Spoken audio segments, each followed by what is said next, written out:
Hi, I'm Chris, and this is my patch for day 3 of Jamuary25. So let's explore it. You can already hear it playing in the background.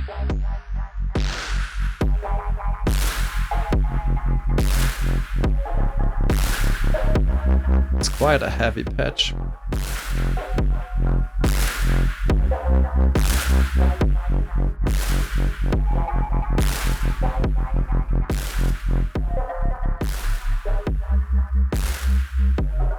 So let's turn down a bit. Alright. So, today I was in the mood for some dubstep. Well, as always, you're the judge if I really did dubstep or if this is something completely different. But it has a wobble bass, it has half-step drums, and I'm quite satisfied with the result. So let's see. We have quite a lot of voices. This is not only a heavy patch in the sound-wise sense, it's also a heavy patch on my CPU. And yeah, my DAW really does not like if OBS is running, my recording software. So I'm sorry if there are any stutters or audio dropouts. It's just what it is. My computer is not powerful enough to handle everything. So there's my voice chain, there's this huge patch, and there is OBS playing. Not playing, but recording. Quite a lot of stuff. Anyways, let's look at that. We have the bass line, one voice. We have these little keys, lead line, whatever it's called. We have the other synth line that's somewhere between melodic and percussive. And of course, bass line.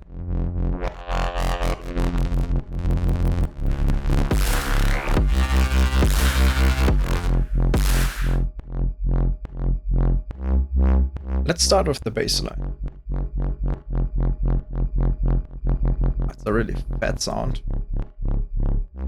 And if you hear clicks, that's actually not due to my computer not being able to handle everything. That's the sidechain. Maybe let's start with that. This amplifier receives all of the bass line. It's just a mono signal up to this point, and we have the amplifier turned up to the max. So no attenuation, just go straight out to the FX into the mixer. But we have CV for the amplifier, it's a voltage controlled amplifier, and the voltage that controls the level of the bass line inversely, because we set this level CV attenuator to -1, is this AD envelope, that's attack decay envelope, which is triggered by the same sequencer that triggers the kick drum. And what that achieves is that every time the kick drum plays, the bassline is ducked. That's a kind of crude way of making a sidechain. Well, it's not crude, but in Modular we have multiple ways to do sidechaining. If I were in the DAW, I would have a compressor, I would route the kick drum as a sidechain into the compressor to duck the signal, but that has its own problems.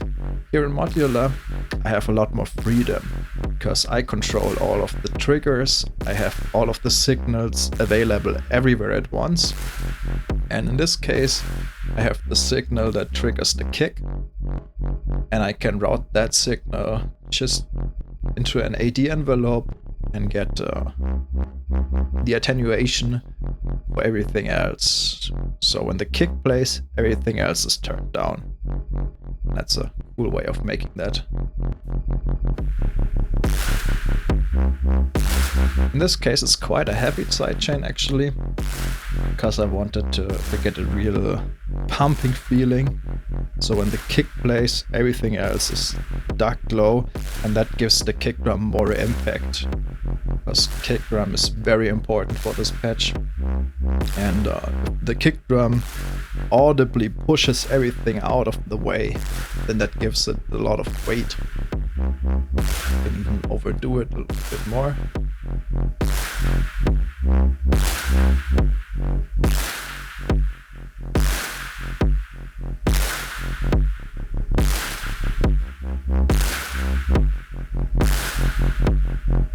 But I think just around there is fine.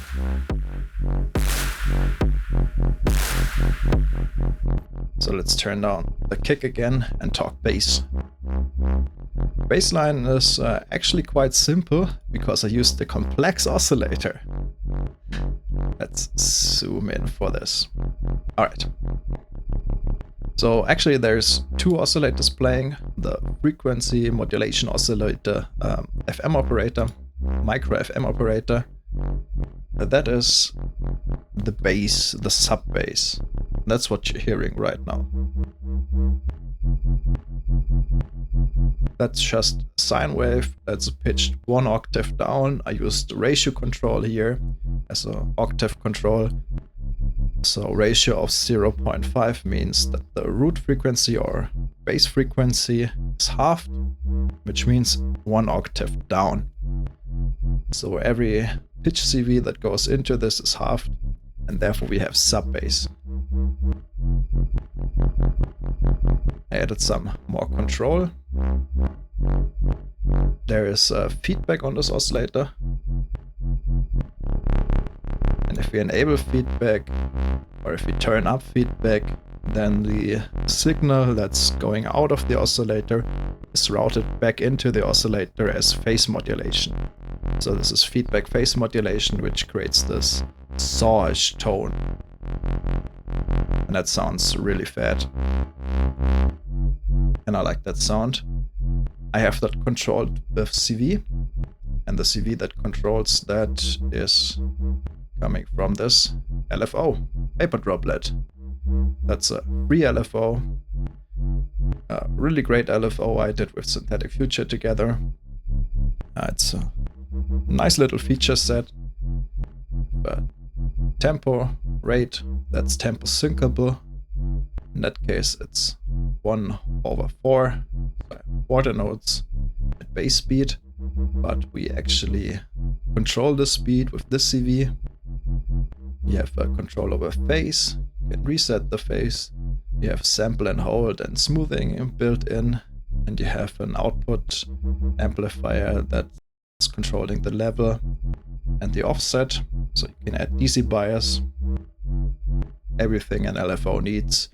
Of course, you can morph it between multiple shapes.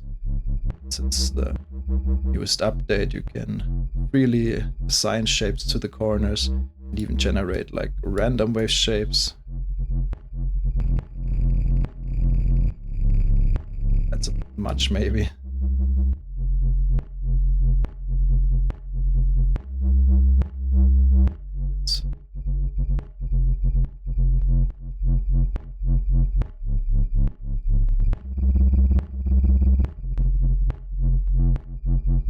Well, never mind. So we take this LFO output and route that to many destinations actually. But first of all into this micro attenuator, because the signal coming out here, it's a bipolar signal. So it goes from -5 volt to +5 volt. And we could use the built-in amplifier to make it unipolar, going from +0 volt to +5 volt. But I decided against that because I wanted to use the signal at multiple places, or initially I wanted to. That's why I decided to add this micro attenuator, which can do the same. So here I have level set to 0.6 and an offset of 3. So the signal is multiplied by 0.6 and offset by 3 volts, which roughly makes it unipolar, but it goes a bit over. Which helps with this amplifier and this amplifier that is controlled by that signal, because that if the signal goes over, then most of my oscillator designs include clippers on the output. So if the signal is going above 5 volt or would go above 5 volt, it's clipped and gives a little bit of extra harmonics. And I make use of that because if the LFO pushes that into the clipping, then that gives more movement.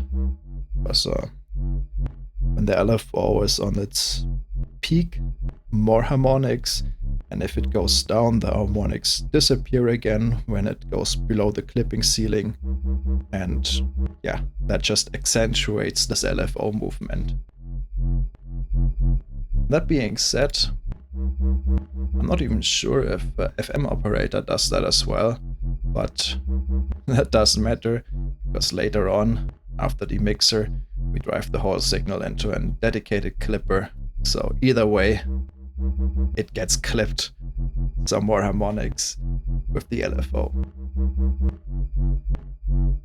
Alright, there's not much else to talk about the FM operator, just gives a solid fundamental and some fatness when feedback is turned up, so that gets the patch wobbling already. The bigger part, not only visually, is a feedback oscillator.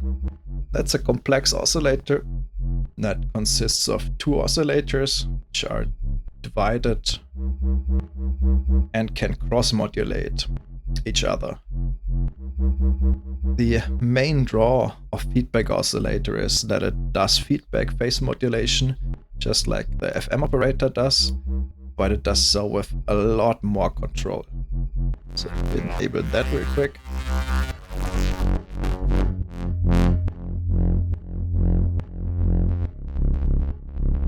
You can hear.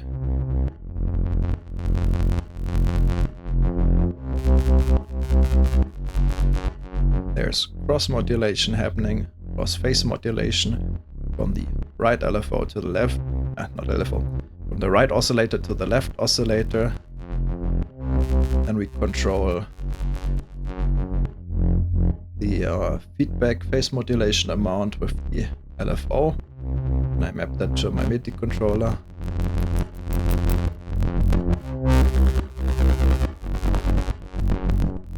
So that already gives lots of timbre. And here we have a windowed sync that is also mapped to my MIDI controller and is controlled by an envelope shape.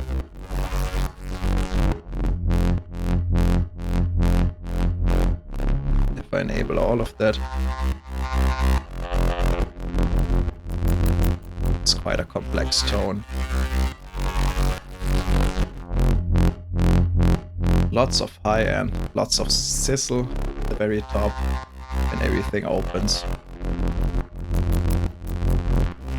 That is mixed with the output of the FM operator, driven into this micro mixer that also has a clipper and a DC blocker.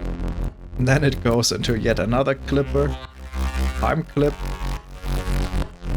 and that finally goes onto the amplifier we've been talking about earlier, just does the side chaining.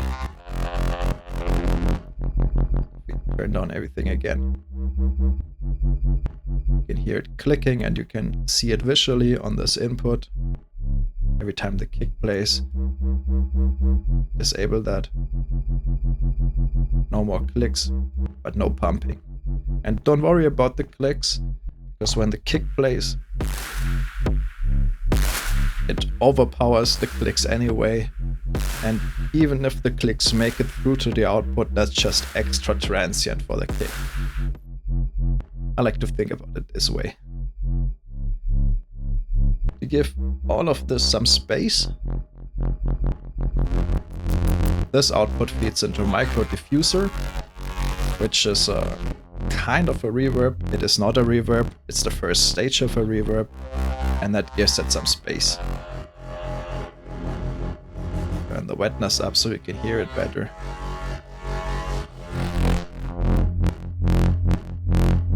it's always nice to put this highly synthetic sounds into some kind of space so they sound more real. Well, real is not the best word for that, but it just makes them more multidimensional, three-dimensional, and less flat. So whenever something sounds flat, maybe add some delay, maybe add some reverb, or just a little diffuser to give it some space and give it some space in a room. And that just goes into the mixer. That concludes the baseline sound generation. So let's talk about the modulation. Here is segment sequencer. That's a multi-stage envelope generator with 8 channels, and I use quite a lot of the channels to modulate different parts of the patch.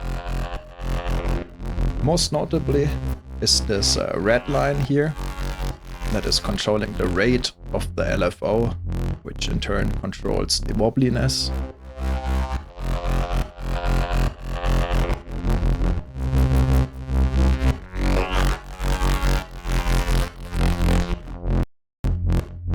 See, it goes down slower, goes up, LFO is faster, and I created this little pattern that sounded interesting. There is this orange that creates, that modulates the feedback phase modulation of the second oscillator in feedback oscillator. So whenever that is turned up, there's the signal, the modulator is more complex. That modulates the carrier, the first oscillator here, and if the modulator is more complex, modulating the carrier, then that gets even more complex. And we have this yellow line. What is that doing? Let's trace the cable. Oh yeah, that is controlling the cross-phase modulation. And it just advances over the whole pattern, making it more interesting. Screen line that is controlling the windowed sync frequency.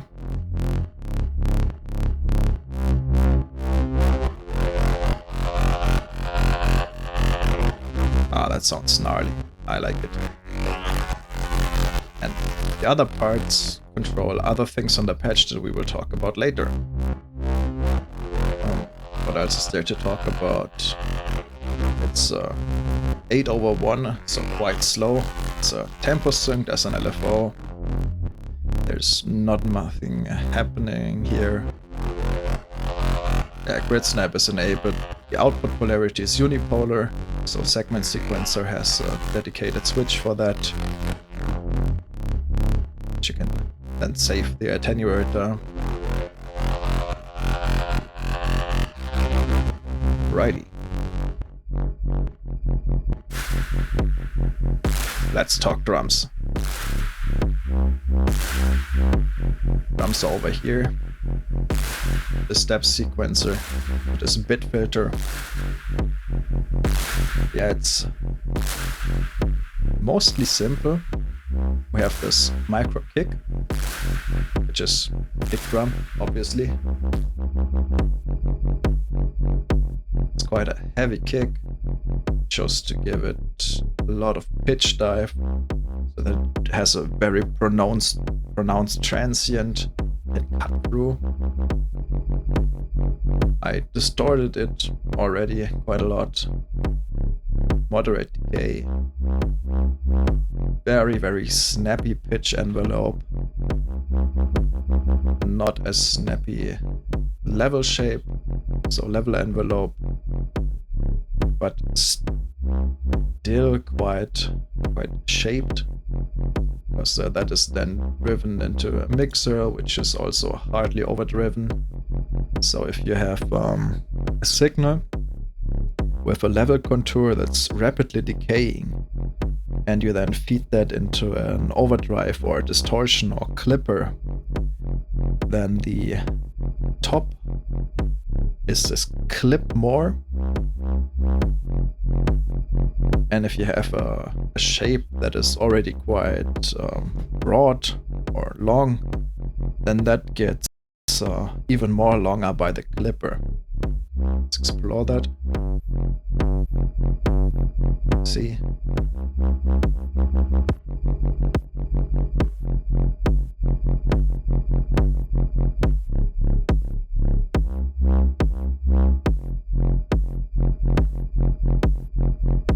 I also used the pitch knob to tune it roughly above F, which is the root note of this patch. The patch is kept in F Phrygian, and the F note would be somewhere around 43 Hz. So I tuned it a bit above that, A, because it sounded better, and B, if the kick drum is not the fundamental, it sticks out more.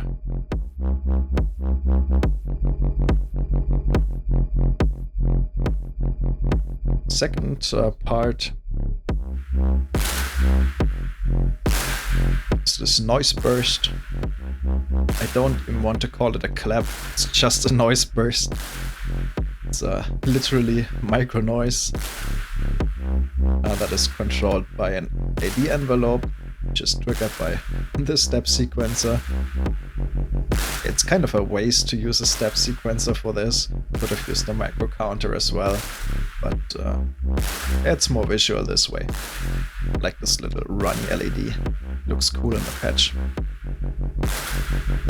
Just triggers this AD envelope, which has decent decay, some attack, which is important, because as you can see, the kick and this noise burst play at the same time, and we want to make space for the kick transient so it is not overpowered by this noise. It can punch through the mix and then the noise can take over. When we push both of this into a clipper anyway, then it glued together. Remove the attack, I'll show you.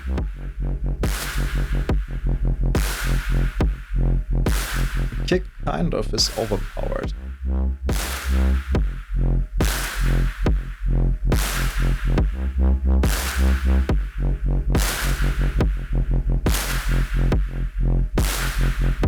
Just put it back. Alright, micro noise, set it to pink noise. Turn the density down. Density is control how many noise samples are produced. So if it's at 62%, roughly every other sample is noise and the rest is silence. And that, I think the technical term for that is velvet noise. So that makes the signal a little bit darker, a little bit more digital, and that bit that this noise aesthetic that I was going for with this. We turn that down, move that completely. In here, that there's still another part to that noise burst, and that is micro head that I have used as a noise source. Turn the color down, shows a very low resonant frequency, added some resonance strength. The kick from the equation real quick, that bass line.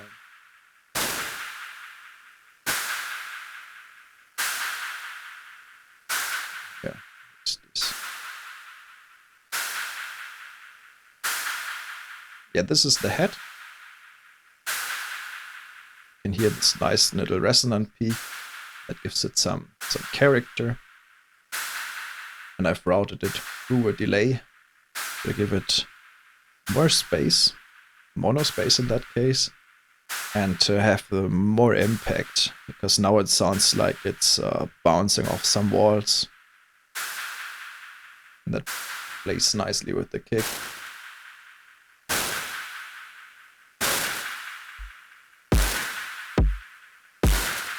All of that is driven into the clipper of that mixer. Output gain ×2, really hard. Added a DC blocker, just for funsies.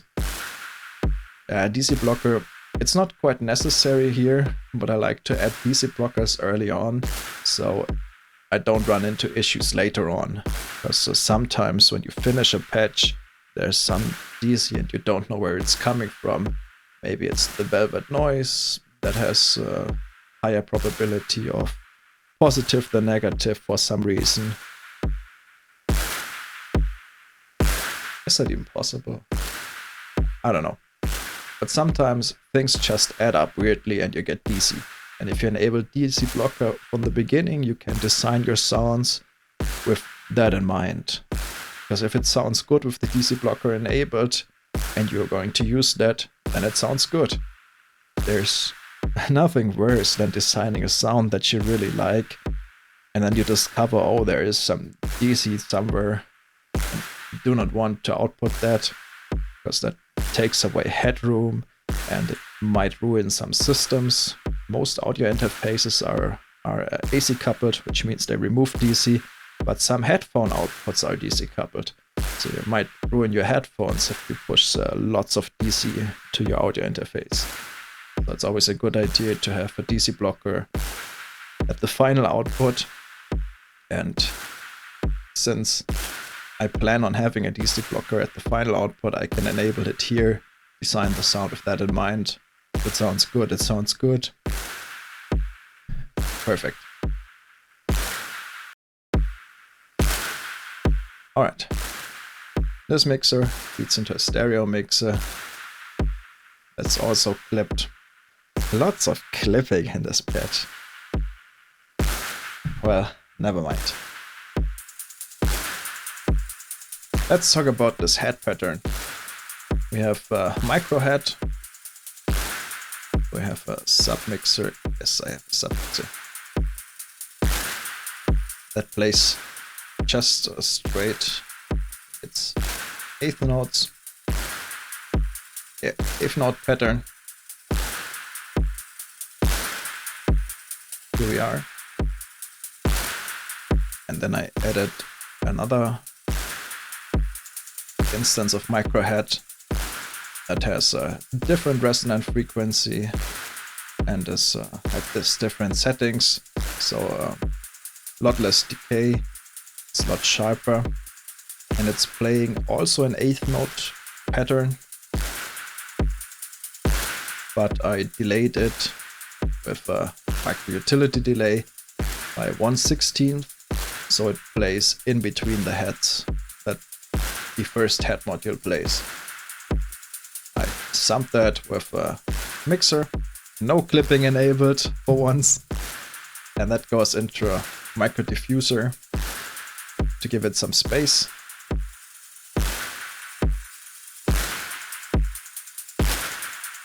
And then goes into an amplifier because there's actually a lot of noise from the hi-hats, a lot of high frequency content, and I wanted to duck that away with the AD envelope that's triggered by the same trigger as the kick to make space for the kick and to give it more impact. Because without that, and with that, it just sounds more heavy with the hi-hats pumping. And here I did a neat little trick.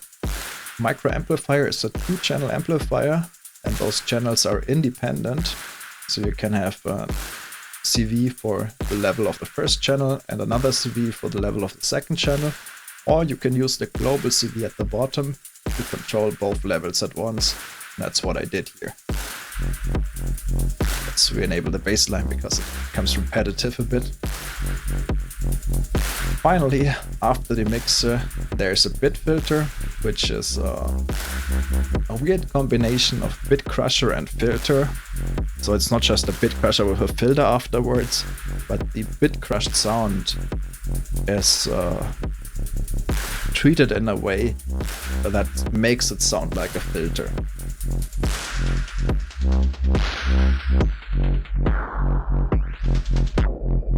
And I really like how that sounds on drums.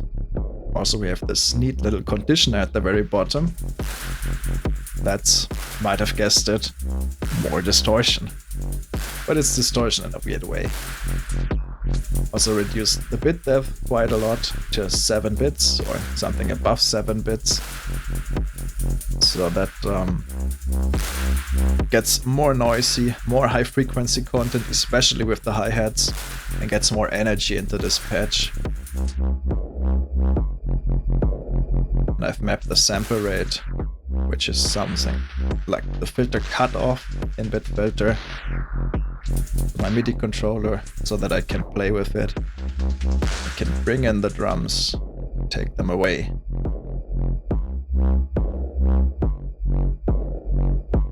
With this very lo-fi drum sound.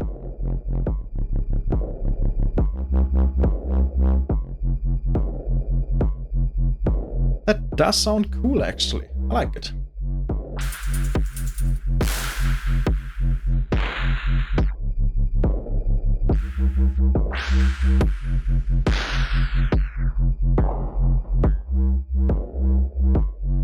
Well, never mind.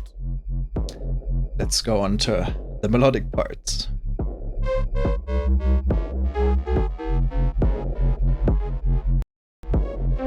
Here is the first melodic voice. It's two FM operators that are modulated by yet another FM operator. Those two are slightly detuned. They have feedback full on so that they play saw-ish sounds. Fed through an amplifier for the sidechain, and that goes into dank delay, the dual anomaly aggregating concrete delay, which just sounds lovely. It has a frequency shifter in the feedback path, and I have the left side shifting upwards and the right side shifting downwards by different amounts, and I have cross feedback enabled. So the output of the left delay goes into the input of the right delay and vice versa, and the left delay, which is shifted up, gets then shifted down. The shifted down right side gets shifted out a bit, like it shifts up a bit, which creates this very, very weird feedback tail, and I like it so much.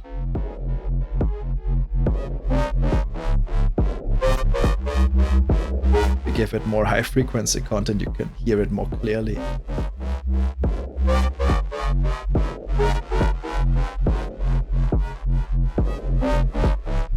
I like it.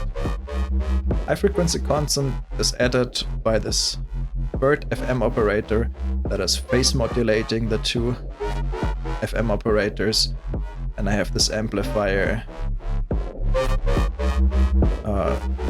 controlled by an AD envelope, which is attenuated with this micro attenuator.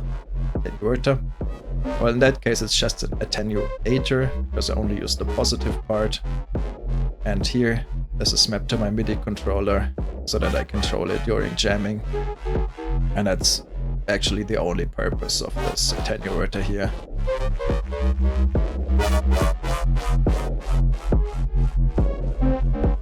The melody is generated by this micro sequencer.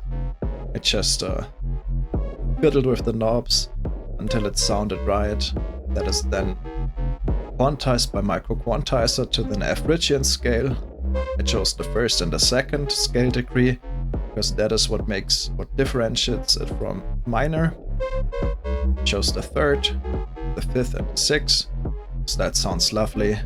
That's a fifth interval, sixth interval. I just like how that sounds. Can't go wrong with that. All of that is triggered by dual noise sequencer, which gets a clock pulse from the micro clock over there.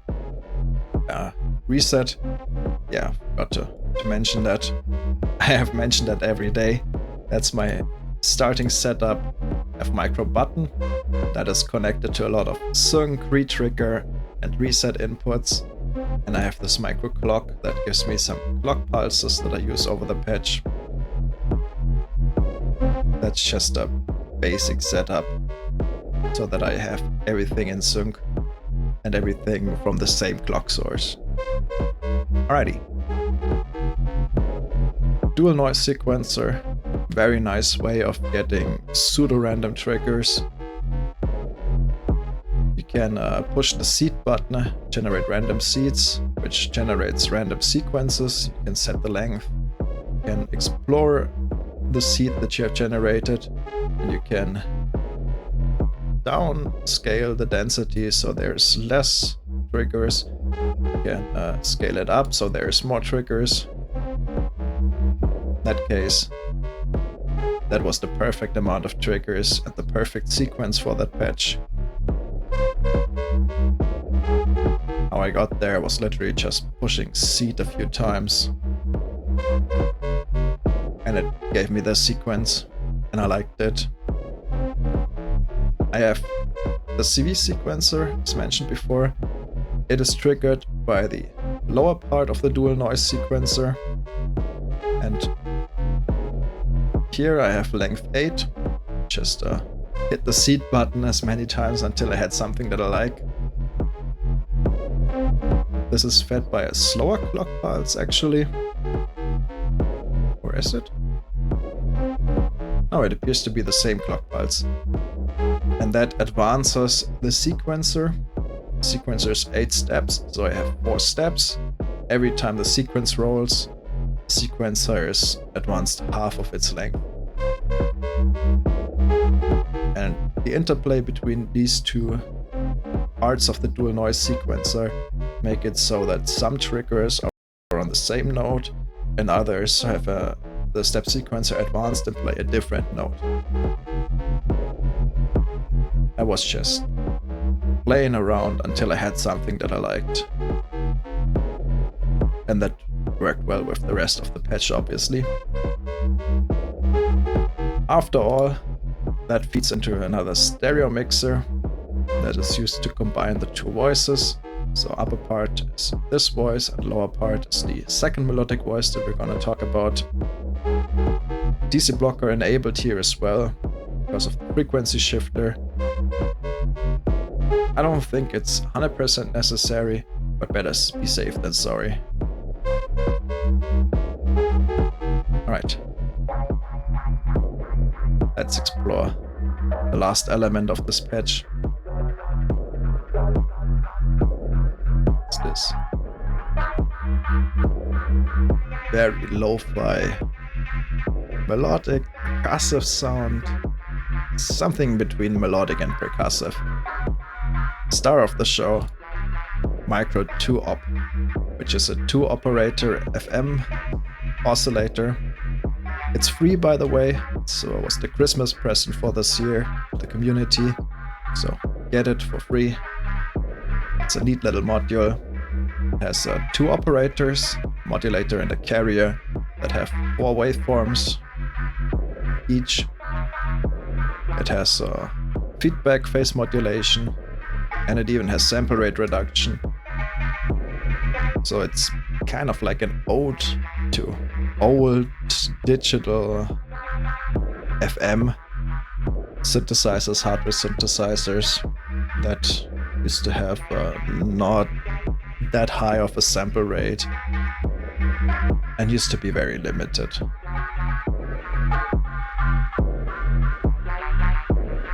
Anyway, where do I begin?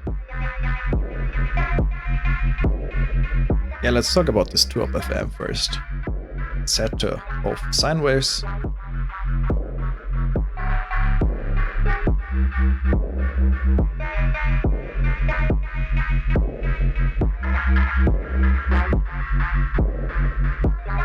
Doesn't actually change that much if we switch the waveforms here, because it gets filtered quite a lot and the sample rate reduction is also happening. So if there are more high frequencies generated, it's just more aliasing, which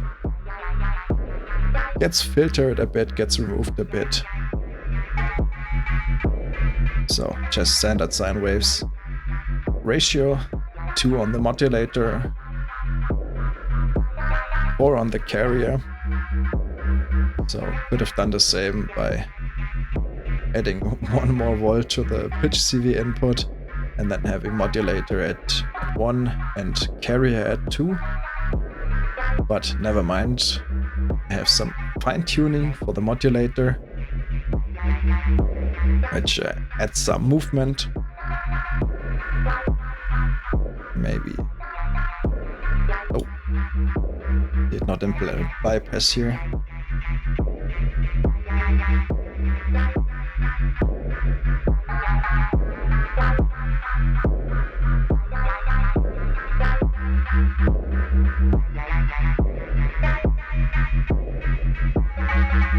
Okay, there's no easy way to isolate that without ripping apart the patch. Never mind. There's actually not that much to talk about with this 2-operator FM. Just twisted knobs until I had a sound that I liked.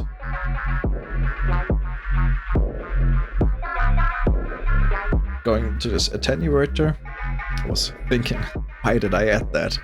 But yeah, it's quite obvious. It's just for mapping my MIDI controller. And also I used that later on to scale a modulation for modulating the delay time. I added this here because at that point the signal is still mono and it's easier to patch a mono signal, because afterwards it goes into the micro pan, which pans it from left to right, and from that point on it's a stereo signal. If I wanted to map the volume control, I would need 2 channels of the attenuator. That's just easier to do it this way. Also, I wanted to map the level control for the delay, so when I put the level down, the delay still rings out. Sounds more natural. I oftentimes do that, so that it's not that obvious when I remove some signals from the patch. Because now it's still ringing out, you didn't even notice these 2 notes did not play. Alright, bit filter, again here, just a neat way to add lo-fi and remove high frequency content, because there was a lot of high frequency content due to the sample rate reduction. Maybe just real quick, skip this bit filter.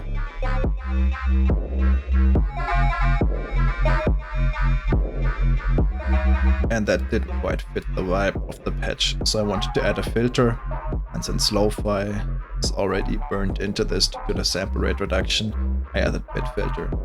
I quite like bit filter.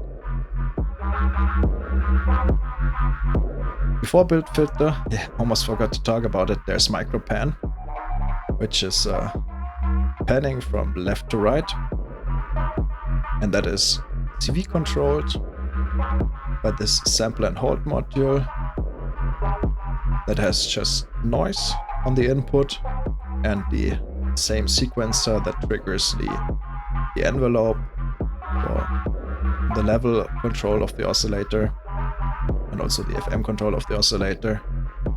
Triggers the sample and hold to sample a noise value that then decides or determines where in the stereo field the sound is played.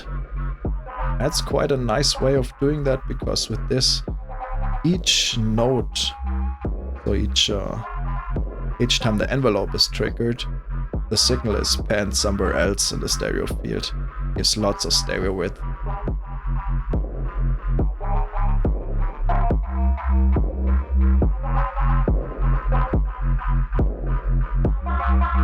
Kind of like the effect that generates. Speaking of noise and sample and hold, that's also another instance of micro noise. How the notes are generated, pitch is generated. The sequencer triggers the sample and hold that samples the noise. That is then quantized and just fed straight into the pitch CV input. I added a DC offset of 1 volt to make the oscillator play at 1 octave higher. All of that then feeds into micro delay, which set to as a high pass filter enable at 1 kHz to get rid of some mud on the low end, which would otherwise accumulate in the feedback. And it has a low pass filter at 8.8 kHz with quite some resonance, and that is the resonance that builds up in the feedback path that gets the feedback screaming a bit. If you listen closely, you can hear it.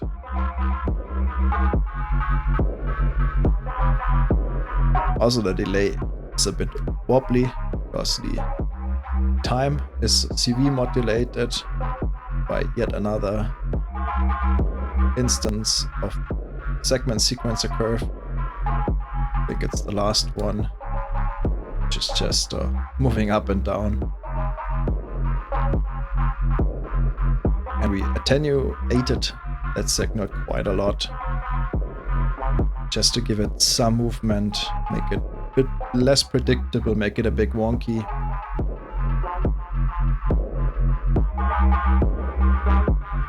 All in all, that then is fed into a steep filter, micro steep filter, which removes lots of low end and lots of high end as well.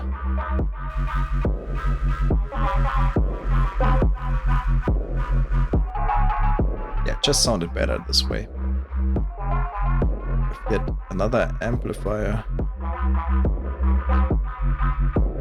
Yeah, which does the sidechain. And here you can see, since there is so much build-up of the delay feedback, I decided not to have the sidechain before the delay, but afterwards, so that the kick can cut through the sidechain signal, as the feedback signal as well. That goes into this submixer, mixed with the other mixed with the other melodic voice, and then into the final stereo mixer here. Final step of clipping. Lots of clipping in this patch, lots of distortion. Can you tell I like distortion? Well, whatever. That's it for this patch.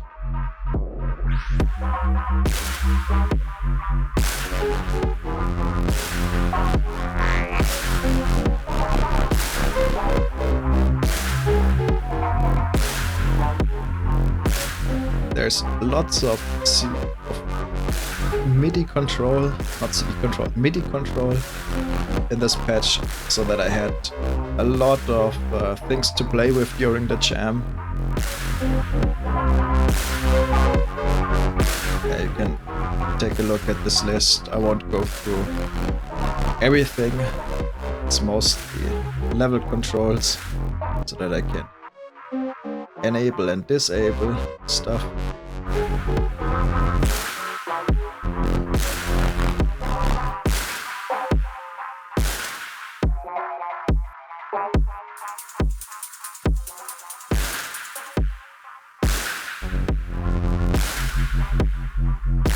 Yeah, some more control.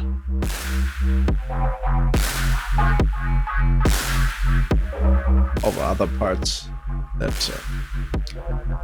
change the timbre or add or remove elements. Lots of things. So that the patch is playable and I can vary things during the jam so it stays interesting. At least to the best of my ability. Alrighty then, that was another lengthy patch explanation. I'm not sure how much in detail I should describe everything. It's day 3 of Jamuary, and it's the third day I explained my button and clock setup. I think starting with tomorrow, I will leave that out, because it gets repetitive and these videos get quite long. Yeah. As always, if I left something out, you need a more detailed description or explanation of parts of the patch, let me know in the comments. Also, any feedback is welcome. Please also let me know in the comments. If you like the video, obviously like the video and subscribe. Helps grow the channel and spread the word. And yeah, I'm looking forward to day 4 of Jamuary. Don't know yet what I'm going to do. Yeah, I'll think about that tomorrow. As always, hope you enjoyed this video and I hope you enjoy the rest of your day. See you then. Bye.